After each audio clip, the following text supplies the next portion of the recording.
life. You are listening to Kelly and Laura, just two unfiltered mums here to share the raw reality of parenthood. Hi everybody, we are back with our newest episode, and today we are going to be talking about sleep and but naps specifically, because me and Laura loved dealing with naps. Hardest part of motherhood so far, I would say, and that is saying a lot. Very big part of the challenging moments, I think, after in the kind of first few months of Mila, well, first year, who am I kidding myself, of of Mila being here. But we wanted to do this, didn't we? Because I would have really appreciated a podcast or an episode on naps when I was a new mum, like brand new mum. And I think you're the same, weren't you, Laura? Well, when we were in the absolute thick of it, I think we just needed some reality on naps, some tips, sort of what happens, how you get through it and things like that. So that's the whole reason we wanted to do this episode. But it's really important to say we're actually filming this and recording this whilst Isla and Mila are napping, which we would never have been able to do sort of 6 months ago. That's a milestone in itself. And the fact that actually the girls have the same nap routine now is mental. Actually. Oh, I know. I never thought that would happen. I know. I say that. Mila's probably crying and I can't hear her, and I'm like, she's fast asleep. I just can't hear her in here. I'm not. No, she'll be fine, guys. Don't worry. Dads are on duty.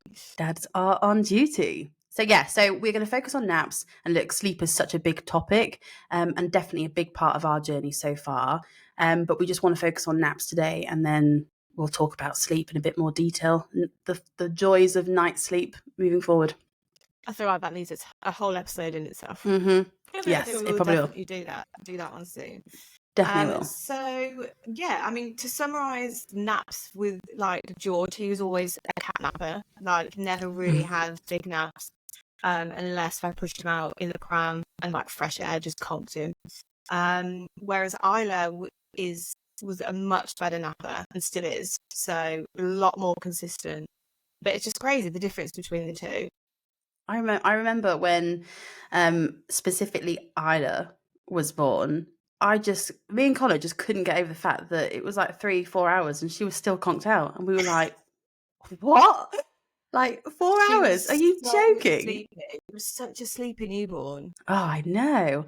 Very, very different compared to Mila, who was a cat napper, absolutely, to the point where it would be 20 minutes on the dot and she would wake up. So, I'd spent however long trying to get her down for a nap, and then I'd come downstairs and I'd be like, yes.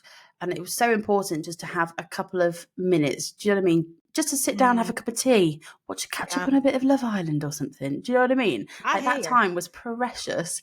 Yeah. And I would literally boil the kettle, make a cup of tea, and I'd sit my bottom down, and believe it or not, there she was awake. And I'm like, oh God. And that was really hard. And I found it particularly difficult when they have so many naps throughout the day. Yeah. When they're on like 5-6 naps a day, it just feels like you're constantly putting them to sleep. Yeah, well, that's what it was like with Mila anyway.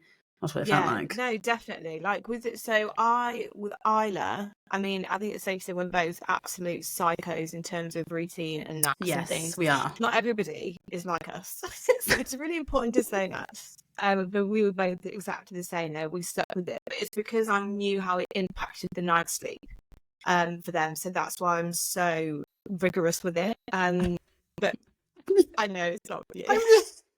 I'm laughing, guys, only because that is probably absolutely true for the majority of people, but not my child, okay? That's why I was psycho, because I was like, right, if she sleeps good in the day, remember Laura telling me, good sleep promotes, good day sleep promotes night sleep. And I was like, yeah. Well, yeah, not for my child. Didn't matter. She could have a really good nap and then sleep terribly at night. She might sleep well at that night. It didn't really matter. So yeah, maybe she's an anomaly. I don't know what that is. So with George, I think it was lockdown, there's nothing really much else to focus on, so like the routine just became like so imperative to like my day. But with him, I really focused on like timing. So, it's 11 o'clock, can you stay down to sleep? It's 1 o'clock, can you stay down to sleep? So I just sort of did it on timing with him. And like I said, he was a cat napper, didn't really nap that great until he was on like one nap when he nearly, by the time they like to. Yeah. But Isla, I focused on wake windows. So there's loads of stuff out there where you can research like roughly how long they should be awake before the next nap. So obviously when they're tiny, it's like an hour or 45 minutes or whatever when they're having all those naps. But then obviously it's like 2.5 hours, and then obviously they get longer. And I just found that a lot easier to manage. And I found her going down for a nap a lot easier because I was leaving the right amount of time for her to be tired. Those sleepy cues like Ira been dawning, and then she would go down, and I'm like, she should have this to George. But yeah, I just didn't think about wait windows. Didn't really know about wait windows and that much with George. You just don't have a clue, really. I mean, for you on the second time, you did. I suppose you experienced it with George and probably made some changes, and it worked. Yeah, I think we were just expecting what I would see covered over social media, which is just, fully face makeup, beautiful, mums out there with their sleepy newborns having a nice cup of coffee somewhere. And I'm like, haven't washed my hair for 3 days, literally in the same clothes or still in my pajamas. And she's like screaming and wide awake.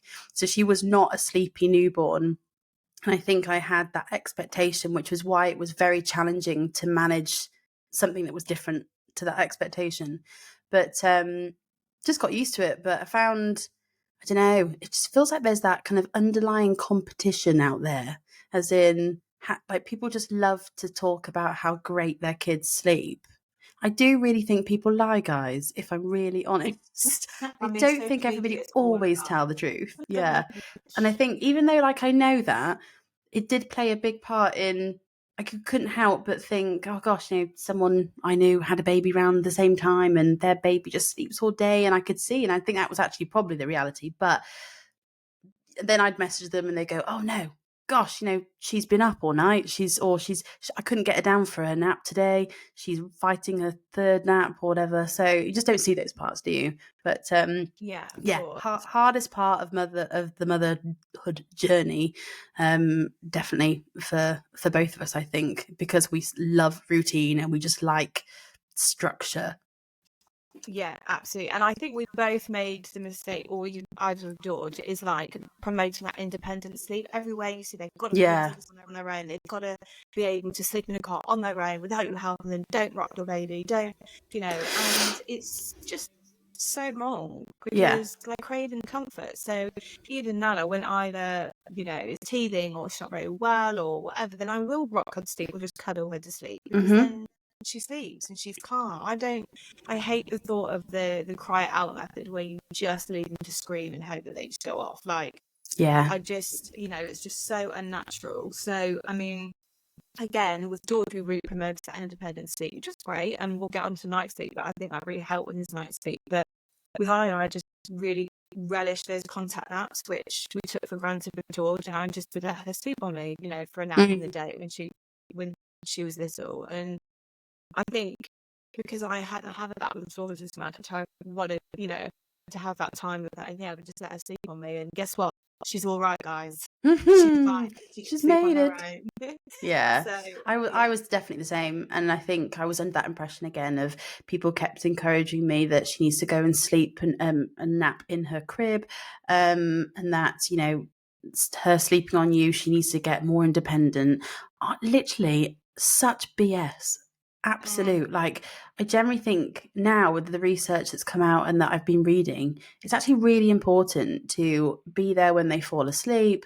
Like, contact is absolutely important to nurture that relationship. And actually, I think doing it in that way apparently actually promotes better independent sleep as they get older. So, and I really miss it now. Like, the contact naps are, in that moment, like you think, oh gosh, I can't move, I can't do anything, I can't go to the toilet, I can't just sit or do some washing or whatever. like, forget about all that stuff. That doesn't matter at all. Like, just take every moment of that in, because I really miss that with Mila now. And I'm not gonna lie, now she's going to be 2 in end of May, which is mental. Like, where is that time gone? But like, there is nothing better than cuddles and a hug from your child. And I think Mila is very affectionate like that, especially at the moment. And if she falls asleep on me and does a contact nap, it's very rare now. It's only usually when she's very like sleepy, but she loves cuddles. But I could hold her, like, I'm always like, cuddle for mummy, like, you know, I want to hold her, I want to have that contact with her.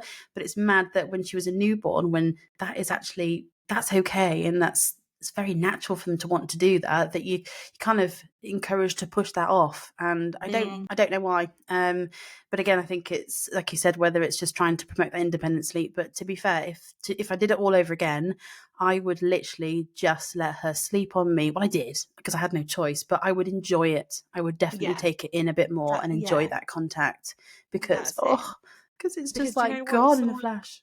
I can't remember who it was. I think it was my father-in-law. Was just like, there'll be a last time that you have to. Oh God, don't! So, like, I know. Rocking, and you know the hours where you they would fight naps, and we're there like rocking and being like, go to sleep, go to sleep, go to sleep, and your arms are aching, your back's taking you sleep. And then, do you know, I cannot remember the last time I had to do it with Georgia. I cannot remember that being the last time. It just suddenly. No, I know. Just developed it, and like just big arm for a nap, and I'm like. Oh, he doesn't need me anymore. Like, I thought all of a sudden that like I might just need me to rock him or soothe him more. I was like, I don't. Like, you should be happy. I'm like, but I'm not. Like, no. Why do you need me now? I know, so it is. You forget about that. Time. Yeah, and I think, all the kind of the rocking, the shushing. I mean, I remember. Do you remember when I downloaded an app to help with putting her down for naps? Because at this point, actually, when Mila was younger, albeit we kind of joke that she generally like just lives through a constant regression. She's better now, but she's not perfect in regards to what people would classify as like a 12-hour sleep every night. And naps, she is. I'm not going to say, I don't want to curse myself, but for a long time she's been good at napping, but that's only when we went to one nap. But I remember when we were on multiple naps, I tried wake windows and I tried timings, and sometimes it worked, sometimes it didn't. And I got encouraged to download this sleep tracking app, which it would tell you when to put her down for a nap. So I followed it, and I remember using it for the first few times, and I was loving it. I was like, oh, like it would say like, yeah, put her down now at like say 11 o'clock in the morning. And I'd put her down and she wouldn't fight it. She'd go down. I was like, oh my God, this app has changed my life. And then it didn't really last very long, to the point where I think I realized and reminded myself my child is not a robot. You know, sometimes like, you know, I might take a minute to go to sleep. Sometimes I might pass out on the sofa, and then the next night it might take me half an hour to go to sleep. Do you know what I mean? But it started to create quite a lot of anxiety, because this app was then telling me, Kelly, you need to put Mila down now for a nap at this time. And I would be putting her down, and she was just fighting it. And sometimes I'd be there for an hour trying to get her down, and she'd only sleep for 20 minutes. And that was the really hard bit, but I got quite fixated on the app. So albeit I know it's probably a very useful tool to some people and has helped on their kind of sleep journey with their little ones, but on reflection, like my personal tip to myself, if I ever went through this journey again, is I would never use an app. I would probably just try and encourage myself to like chill out a little bit and just go with the flow, which is, I know, it's wishful thinking. Yeah, right. But it's really important to let people know that actually a routine, like a solid routine, fact, you can't actually do until they're at least 5 months old. Yeah, 5 months. Yeah. So like, I know how George's naps affected me, and the anxiety, and the fact that I would make plans around the naps. He was a lot easier to nap on the go because he would cat nap, so he couldn't go somewhere in the car, or that he would sleep. Whereas I would always have this big chunky nap, so I never wanted to disturb that. But yeah, now I was then born, George, I think he had the first couple of months he was still napping, but then he dropped his nap. And actually, I relished just going out. I was thinking, on the go, didn't matter, we could just do whatever all day. I love that because I knew as soon as she hit like sort of the 3 naps I got her into a routine, that was it. So then it was like divide and conquer with me and Matt, and George. I would take one would take George out, the other would put Ida down, and then vice versa. Because he was only 2.5, so it was like it was difficult to try and make him be quiet, like when she was. But I really relished the not having a routine for like 5-6 months. So it's hard. It's hard. Like we come from like that type of background. We both dance, from a young age, and like structure, discipline, like routine. Like you come from that. We're in jobs that require that on a daily basis. So it's just kind of innate in us, I think. But yeah, it's routine is. I think I was quite obsessive with routine. I think both of us were, weren't we? Yeah. And it's just because it's just a big change to your life, right? Like it is hard. And let's be honest, we've all been there where we're in the car and we think, right, we're going to use this as a nap. And I have continued to drive round just so she could get a decent nap. Like we've all been there, right? You've done that. I mean, I remember going to my parents, obviously it's about an hour and 20 away, and being like, that's fine because I'll sleep on the way there, have a nap, I'll be there, and then she can have her second nap on the way home. Perfect. Everything's great. And then she would finally fall asleep, and George, to be fair, George would be amazing. He would wake her up at all. And then, I remember once on the way there, she had 10 minutes. Oh. And I burst into tears. Your heart would be like, I burst into tears, and the chest pains, I cannot even tell you, were just beyond. Yeah, and then I hear on you. the way back, I think she had 20 minutes. So she'd had half an hour all day, when normally she would have had probably about 2, 3, 4 hours. Oh, God. The anxiety. I was just a wreck, as you can imagine. I had night sleep that night. We were up for hours. So we'll talk about that's why I'm so like, okay, everyone, between the hours of 12 and 2, I won't see you because I will be sleeping, and then we'll see you after all before. Okay, bye. But I generally think that's okay. Like whatever makes it easier for our lives. Let's be honest. Like I'm really not going to come out of my routine now. Like Mila's like Isla at the moment, between like 12 and 2, they generally sleep for about 2 hours. Sometimes it'll be a little bit shorter, sometimes might be a bit longer or whatever, but generally that's like we're in a very set routine right now. So if somebody wants to see me at like 1 o'clock, I mean, you can come see me here, fine, but I'm not going to probably drag out my child and get her overtired and take her somewhere and then she doesn't have the best sleep if I don't want to. Like sometimes I have to go with it a little bit at the moment, but in general, if I don't have to compromise that, and it would make possibly my life harder, like why would I do that? So I will plan around it as well. So if we were going out for food, I think it was for Mothering Sunday or something around that, or a birthday, and Mum was like, what time do you want to do it? And I said 3 would be great. Let's have like an afternoon. And I know she's proposed like early ones before, and I'm like, no, because she's sleeping. And, sometimes people go, well, it doesn't matter. Like, you can't just, work your life around the baby. I'm like, well, I can if I want to, and it works for me. Like, it doesn't really bother me. Yeah. So, I'm quite confident, like, with challenging people on that in a way. Yeah. 100%. And also, like, we know it's not forever. Like, No. George was just over 2.5 when he dropped his nap fully. I've got friends where their time literally the day after they turned 2 dropped it completely. Oh God. And some where they're 3 and they're still doing it, but it's not forever. No. So like you said, if it's the odd meal here and there, fine. But if actually it's going to make your life difficult, and for us, like the impact it had on my sleep for both of them. Like, I'm sorry, it's just not worth it. And like my family have been really good at realised that. So we'll always be here, or just propose later, or I just don't get any questions asked on it now. And that's good. Yeah, it's not worth the stress. Everyone's different, and like we've said, we're psychos, so not everybody is like us.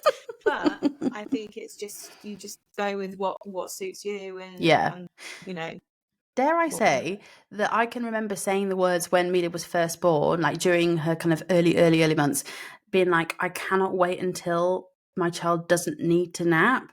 Like, I cannot wait to get to that point. And now I'm at this point, and we've been for a while when she's on 1 nap, and it's good and it works. Now I'm thinking, I'm going to really miss her napping. Like, Yeah. Oh, because it is the time now, because it's like a nice, decent block. It's like a good, like an hour and a half, 2 hours. It's like, I actually get stuff done. Do you know what I mean? Like, we would never be able to have recorded this podcast episode, let's be honest, like ever before. And now we're like, yeah, we'll just do it in the nap. Like, they'll be down, be fine. Love it. But Yeah. So actually, it's really interesting because when it got to that point with George, and all of a sudden it's like, we can just be out all day and do whatever. And it's not, we don't have to look at the time. No. Do you know what I mean? And that was so, for me, it's such a slow badly with the anxiety bit and stuff. It was so freeing. So now what I tend to do, like play dates with George and his friends, I tend to do like obviously whatever time, but if it goes into when I should be sleeping, it's fine. I will just take her, I will just stay alone with her. Yeah. And it's because we literally both we cannot wait until she drops out and we can just go out for the day. Yeah. But we've got friends that try and prolong the dropping of the nap because it is so great. Yeah. Like, you suddenly lose, like you said, an hour and a half, 2 hours in the day. You just don't have But surely they might go to sleep. I mean, I know we're not talking about night sleep, but that by dropping the nap, they might actually be that exhausted in the day then that like they go to bed earlier. Do you know what I mean? So then you get you get like an extra hour or something, and you know to do life in the evenings, life admin and all that stuff. But yeah, 6:30, 7 o'clock, George. Yeah, nice. He's exhausted. He's Oh, absolutely exhausted. bless him, just collapsed. So dropping the nap is scary. And also there is a bit of a transition with that one where it doesn't just go from like, oh, I don't even know anymore. You do have like the process of they'll have a nap one day, then they might not need a nap in the days, the next couple of days, then they might need one. But the way we handled that was just literally then reflected that. And like, if we'd gone out somewhere and he fell asleep in the car, fine, let him have half an hour, 40 minutes, that was enough. And with the dropping of that, we did stone at the phone. Yeah. And just seeing what they were like.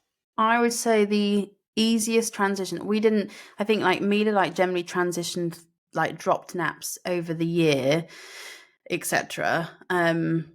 Probably I didn't really do anything actively. It kind of naturally happened. But the one I was always concerned about was the 2-to-1. When she started nursery, she was on 2 naps, and sometimes she hadn't slept very well. When she started nursery, she'd only had like 19 minutes, as I've said before. And then I'm thinking, oh my God, like now I need to get her down for a second nap and do it quickly before bedtime. Otherwise, she will not go down for bed. But actually that happened, like nursery was great in helping me transition from 2-to-1. And absolutely helped me like chill the heck out in regards to like being crazy routine. Like as I probably said on other episodes, like now I would never have been like this at the beginning, but now, you know, if she has 10 minutes or something, which is very rare, but if she's had a shorter nap, like I don't really mind. Like a nursery might go, well, she only had about 45 minutes today actually, but she's happy as Larry. And to be honest, come nighttime, then she's pretty like she's ready.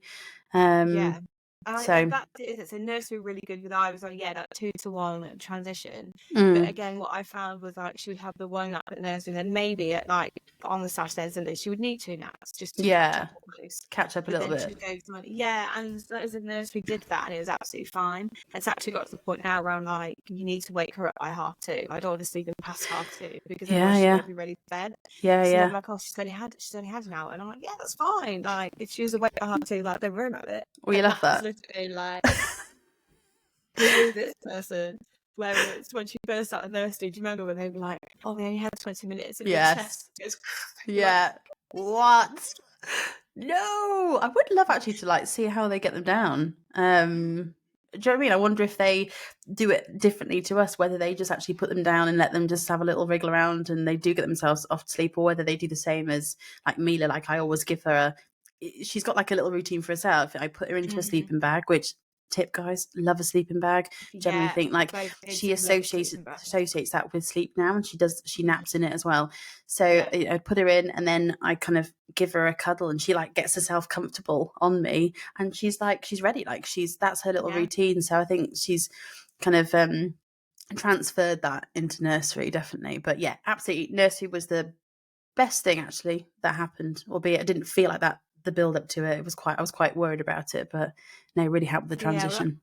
I remember Matt sort of saying like, well, to be honest, if they don't sleep, they don't care, and I don't mean that in an awful way. I mean, they'll do everything that they need to do. I'll put them down 6 minutes a day, or so now 20 minutes. It doesn't matter. Like, yeah, they're not going to be there for an hour trying to get them down. That's what I'm saying. Yeah. They're not going to stand there rocking her part, you know, No. an hour trying to get down. But actually, when she was going through one of her really bad regressions, I mean, she's like me, she's just been in a constant one. I think they did put her in a stroller, so that when she woke up after like a sleep cycle of like 40 minutes, 30 minutes, they would just push the stroller like to rock her back off, and she'd go back off. So they did adapt and change depending on her. Now she's in there probably like what they call a straw bed. Yes. Yeah, I think Mila's on that now actually as well. Yeah. They do that transition, and it's brilliant. Yeah, no, they are good. They're brilliant. They're the experts, aren't they? To be honest, but yeah. And the other thing is danger naps as well. I've definitely been in that. I remember actually. I think it was because Mila wasn't very well, but we turned up at Tesco. Or we'd gone to Tesco, and then she was put in the car, and we're talking like it's like 5 o'clock now, and she is. And I'm looking. I'm like, oh no! And that was actually was actually the night. Bless her heart, she was very poorly actually, but that she was up on like a xylophone, like ding ding ding ding, 10 o'clock at night, and just looking like, hi, I'm wide awake, ding ding ding, and I was like, it was that flipping danger nap at Tesco. I remember that video. You being like, how's your night going? Yeah. Just there like constantly banging. I was like, oh, it's going to be a long night, guys. And I actually think we ended up going for a drive that night trying to get to sleep because she was just like, la, la, la. Oh, yeah, she wasn't very well. I'll give her that one. No, but danger naps, yeah. And do you know what? We had it, I think, again, either dropping that whenever it was, but yeah, drive back from nursery. So the nursery that the kids go to is close to my work. So it's about a 20-minute drive from the nursery home. And yeah, you look in the mirror and you're like, oh no. Yeah. It's like 5 o'clock. Wake up. Well, I said that to Connor. My parents were bringing Mila back. They'd had Mila, and it was she had a decent nap in the day, and she's not. Bear in mind, she didn't one nap, guys. Nice, decent 2-hour nap in the day, and then because it was before, obviously clocks have gone forward, and it was being lighter. It's dark come like 5 o'clock. Bringing her back, and she'd arrive, and she'd be asleep. It's like nearly 6 o'clock. And I was like, but it's not quite bedtime yet. As in, like, guarantee if she fell asleep at 5:30, she wouldn't sleep, like, for the night.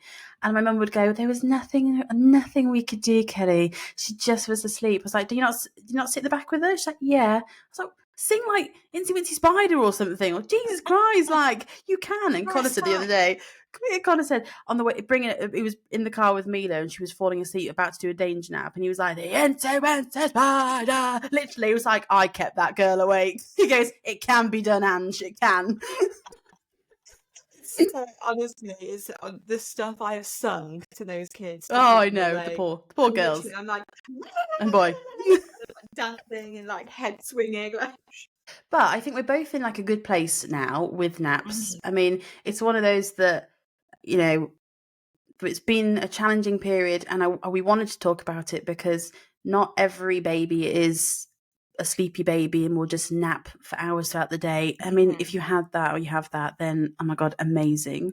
But for the parents out there that are trying to get their children down for a nap, because you worry about them not being able to. My thing was, if she's not sleeping, she's not going to be developing. She's not going to be like growing. I got really kind of concerned about that if she's wide awake, like wired all the time, like how do you grow and develop?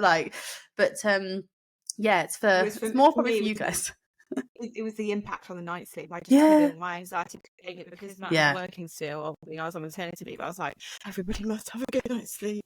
And I just put all this pressure on myself. And for me, in my head, which is completely not true, like I said, it was if their naps aren't right, then the night's sleep won't be right. And that's it. And I just got into my own head with that, really. But I thought with Ida, I'll be more go with the flow, whatever. It'll be fine. Completely got into my own head again. And just did the same thing. Same thing I did with George. Didn't honestly, take my though, advice at all. We like this, and this is where it comes into having a really good network or really good friends or whoever around you, because the amount of voice notes that me and Laura would send to each other, and it would like alternate, and I'd be like, I'm trying to get her down for a nap, it's been 40 minutes and she's still fighting, like what do I do? To the point where, in all seriousness, like nearly in tears, because then you think as well, like I've got to go through this again another couple of times when there are multiple naps.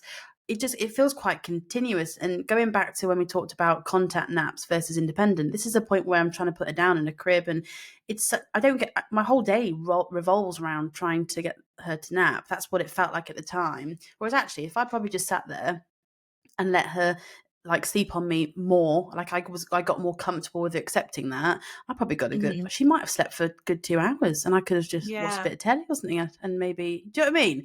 I don't know, but it's one of those, and I remember those voices that be really funny. So like one day I'll be like, just breathe, don't worry, try this, try this. Then literally the next day I'll be like, she's okay, I'm just so Kelly, what do I do? And you'd be like, just breathe.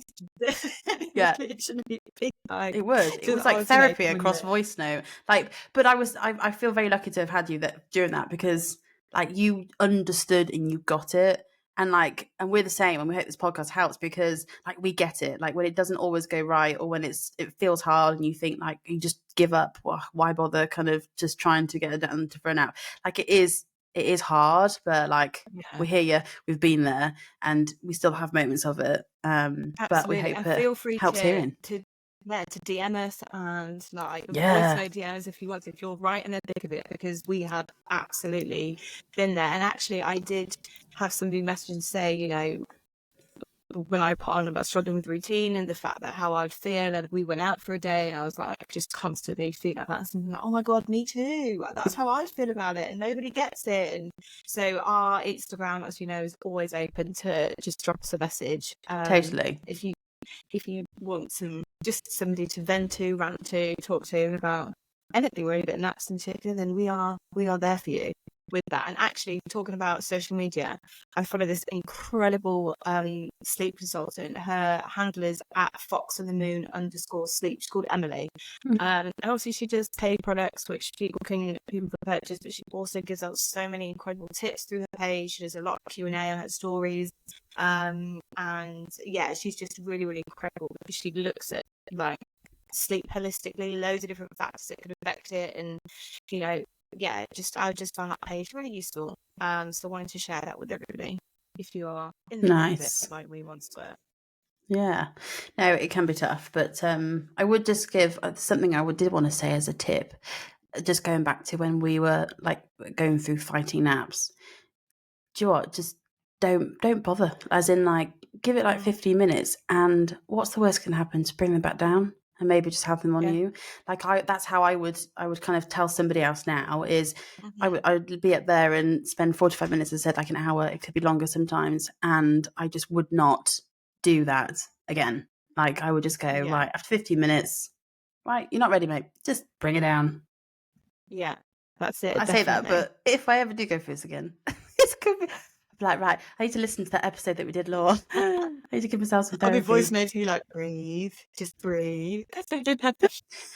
Anyway, guys, thank you so much for listening to this episode. We hope you enjoyed it, and we hope for anybody that's having maybe a little bit of a tricky time getting their little one down for a nap, that just listening to us has been a little bit helpful for you today. Look forward to speaking to you soon. Bye. Bye.